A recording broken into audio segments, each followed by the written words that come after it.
এবারে লেখার নাম মনের আয়না। লেখাটা এমন: প্রত্যাশিত কিছু চকচকে রং এসে ঘোলাটে করে দেয় সবুজ রং, তারপর গন্তব্যে ফিরে যায়। বিধ্বস্ত হয় কিছু মন, তবু বলা হয় কেন যাই সেখানে, না চিনেও না জেনে। সবার মনের রং কি সবুজ হয়? কেবলই কেন যে নির্বাক কিছু প্রশ্ন কেন ছিল তাদের সাথে, যাদের রং নিজেও চিনেনি। কখনো হয়তো ফেরা হবে না আর। সবাই ভালো থাকুক সেই ঝলমলে মনের মানুষের সাথে। কিছুই ছিল না চাওয়া পাওয়া, শুধু চাওয়া ছিল এক আকাশ বিশ্বাস।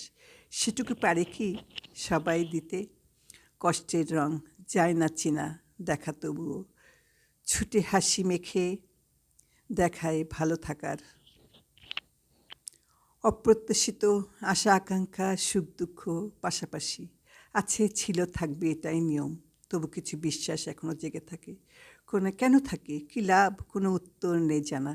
সে এখানে সেখানে পালিয়ে বাঁচা যায় কষ্ট থেকে, ভাগ বাটোয়ারা করা যায় কোনো মনের সাথে কি? মনের আয়নায় ভেসে ওঠে ছবি, তারপর ঘুমের দেশে চলে যেতে হবে সবারই। কিছু শব্দরা ভেসে থাক আকাশের মাঝে। এখন ব্যস্ত সবাই, কেউ আর দেখবে না চোখ বুলিয়ে মনের আয়না। সবার কি থাকে